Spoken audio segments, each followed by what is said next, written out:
नमस्कार दोस्तों, मैं अखिलेश। आज हम लोग बात करेंगे 39 अमेंडमेंट ऑफ इंडियन कॉन्स्टिट्यूशन 1975 यानी 29वां संविधान संशोधन 1975 में जो होता है उसके बारे में चर्चा करेंगे। कल मैंने आपको पढ़ाया इंदिरा गांधी जयप्रकाश नारायण केस, इमरजेंसी क्यों लगी, क्या मुद्दा था, 38 अमेंडमेंट क्या था, उन सब के बारे में चर्चा की।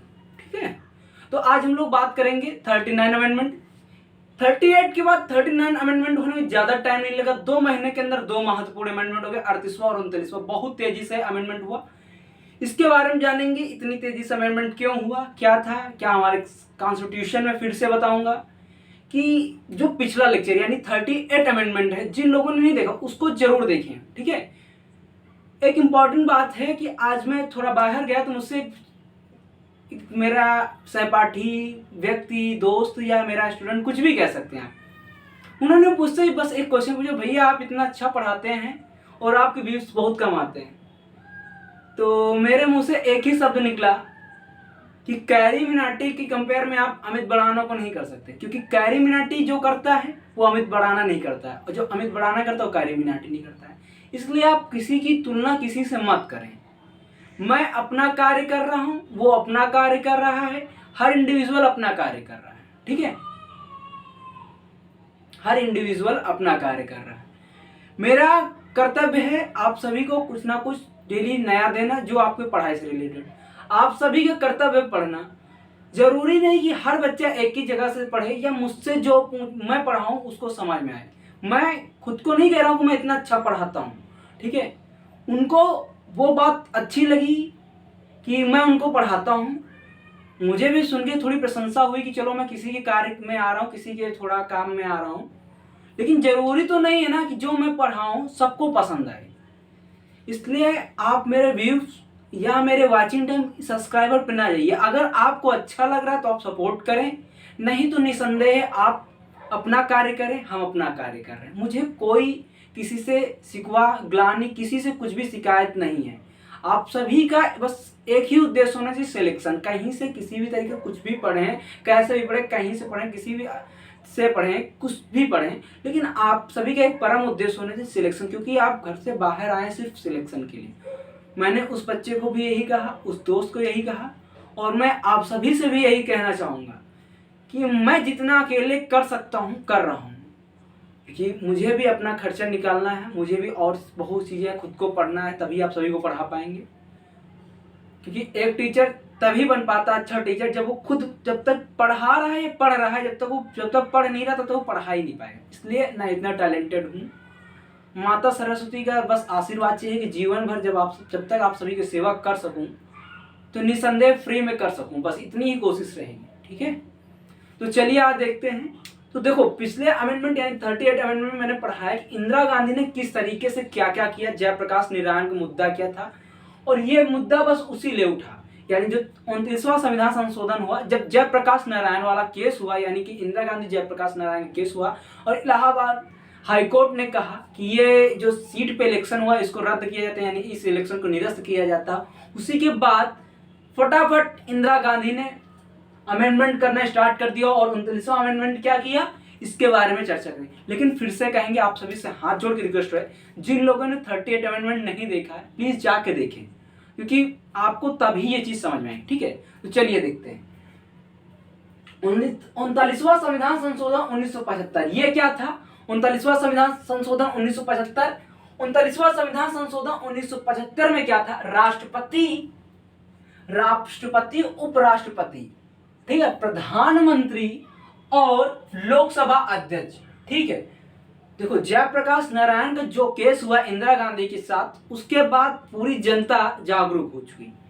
और यह अमेंडमेंट पढ़ने के बाद सिर्फ मैं आपसे एक क्वेश्चन पूछूंगा, उसका आंसर देना कमेंट बॉक्स में जरूर। अगर आप एक अच्छे स्टूडेंट हैं, पढ़ने वाले बच्चे हैं, तो उसका आंसर जरूर देना। ठीक है, राष्ट्रपति, उपराष्ट्रपति, प्रधानमंत्री और लोकसभा अध्यक्ष से संबंधित विवादों को न्यायालय के क्षेत्राधिकार, यानी कि जो न्यायालय चाहे हाई कोर्ट हो चाहे सुप्रीम कोर्ट हो, के क्षेत्राधिकार से बाहर रखा गया।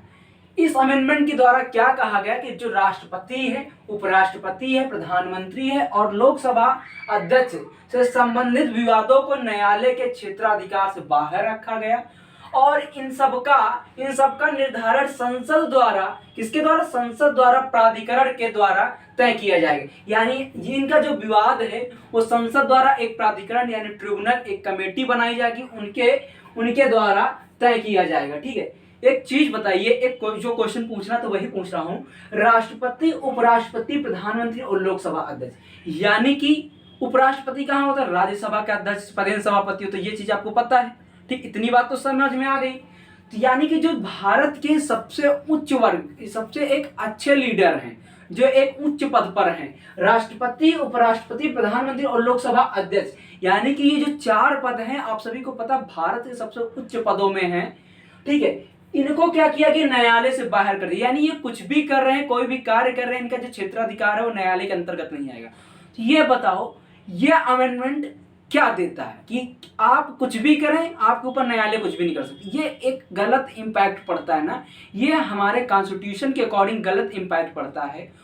उस समय इंदिरा गांधी की पूर्ण बहुमत सरकार थी। ठीक है, उस समय इंदिरा गांधी कुछ भी कर सकती थी, क्योंकि मैंने फिर से बता रहा हूं कि 30 अमेंडमेंट में क्या, जिन्होंने जिस तरीके से पावर दिखाई, उन्होंने अपनी प्रधानमंत्री पद की जिस तरीके से उन्होंने पावर दिखाई, सत्ता पक्ष का जिस तरह से पावर दिखाया, उससे यही फिर से साबित कर रही हैं कि सत्ता पक्ष क्या होता है, वो ये दिखा रही हैं। इसीलिए फिर से कहूंगा, जब तक आपकी आलोचनाएं नहीं होंगी तब तक आप अच्छे कार्य नहीं करेंगे। यानी कि सत्ता पक्ष के साथ साथ विपक्ष भी एक मजबूत मुद्दा होना चाहिए। संसद तभी अच्छी तरीके से चलेगी जब विपक्ष भी एक मजबूत मुद्दा हो, उसके अंदर ये क्षमता हो कि किसी भी विधेयक को रोक सकती है, जब अगर वो देश के हित में, देश के खिलाफ है, देश के हित में नहीं है, तो वो किसी विधेयक को रोक सकती है। ठीक है, और आप सभी को दिख रहा है कि जितने भारत के जो जितने बड़े पद हैं, यानी राष्ट्रपति, उपराष्ट्रपति, प्रधानमंत्री और लोकसभा अध्यक्ष से संबंधित विवादों को न्यायालय के क्षेत्राधिकार से बाहर रखा गया। न्यायालय का मतलब सुप्रीम कोर्ट, हाई कोर्ट दोनों यहाँ है। ठीक है, उनके क्षेत्राधिकार से बाहर रख दिया गया, यानी उस पर न्यायालय कोई हस्तक्षेप नहीं कर सकता है। इन सबका निर्धारण संसद द्वारा, प्राधिकरण के द्वारा तय किया जाएगा। अगर इनसे संबंधित कोई विवाद है तो संसद में एक प्राधिकरण, एक ट्रिब्यूनल का मतलब एक कमेटी बनाई जा सकती है, उनके द्वारा तय किया जाएगा। अब बताओ, संसद में जब हमारी, मान लो हम सत्ता पक्ष थे, हम प्रधानमंत्री हैं, जब हमारी ही पूरा सत्ता पक्ष है तो हम अपने ही अकॉर्डिंग, अपने पक्ष के लोगों के द्वारा ही एक तो ट्रिब्यूनल बनाएंगे ना।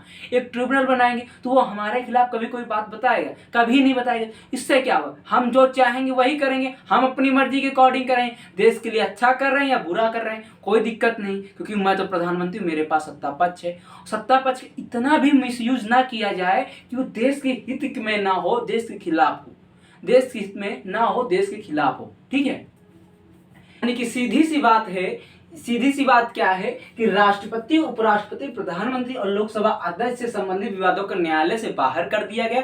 और जो न्यायालय से बाहर किया गया, इसका मतलब यही है कि उन्होंने सिर्फ अपने पद की, पावर की गरिमा को बनाए न रखने की, पता नहीं किस तरीके से क्या किया, उस समय उनके दिमाग में क्या चल रहा था। लेकिन हाँ, मेरा फिर से कहना एक ही है कि जब तक आपका विपक्ष मजबूत नहीं है, देश के लिए कोई अच्छा कानून नहीं बनेगा कभी भी किसी भी समय। ठीक है, इसलिए विपक्ष का होना बहुत मजबूत है, जरूरी है। और दूसरी बात क्या कहेगी, 9 अधिनियमों का समायोजन किया गया, जो केंद्रीय अधिनियम थे, कुछ केंद्रीय सेंट्रल एक्ट को समायोजन और जोड़ा गया।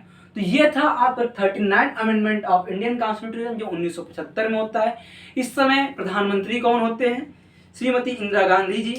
इन्होंने किया, ताबड़तोड़ अमेंडमेंट हो रहे हैं, कई तरीके से इन्होंने ऐसा किया कि इस अमेंडमेंट जो हो रहे थे, क्या होने लगा कि इसे कॉन्स्टिट्यूशन ऑफ इंडिया नहीं कहा गया। ये जो कॉन्स्टिट्यूशन ऑफ इंडिया यानी संविधान, भारत का जो संविधान था, उसको कॉन्स्टिट्यूशन ऑफ इंदिरा यानी इंदिरा का संविधान कहने जाने लगे। सोचिए कितनी बड़ी बात है कि इंदिरा का संविधान कहा जाने लगा, कितनी बड़ी बात है। इसलिए मैं फिर से कहूंगा कि सत्ता पक्ष के साथ साथ विपक्ष का भी होना उतना ही जरूरी है जितना सत्ता का। इसलिए आप सोच समझ के अपनी वोट करें, अपने अधिकारों को जानें। अगर अपोजिशन द्वारा या सत्ता पक्ष के द्वारा कुछ ऐसे कानून बनाए जा रहे हैं जो देश के हित में नहीं, तो आप हरदम देश के साथ रहें, क्योंकि आप उस नैतिक देश के जीवन के साथी हैं, उस देश के साथी हैं जहाँ पे कई लोगों ने अपने माँ बाप को खोया, कई माताओं और बहनों, किसी पिताजी ने अपने छोटे से लाडले से बच्चे को 23 साल की उम्र में खो दिया, जीवन ने छावर कर दी, पूरी जिंदगी तड़प के जिए। उन सब लोगों के आज़ादी में अपनी जान न्यौछावर करने वाले उन सभी को आप समझते हैं। गांधी के द्वारा सिर्फ हमें पढ़ाया जाता है, गांधी महान थे, गांधी राष्ट्रपिता थे, लेकिन उनके साथ साथ कई और क्रांतिकारी थे। आज़ादी में कई और महान नेता थे, सरदार वल्लभ भाई पटेल, सुभाष चंद्र बोस, जिनके बारे में हमें और पढ़ना चाहिए, जानना चाहिए, हमें बहुत कुछ मिलेगा।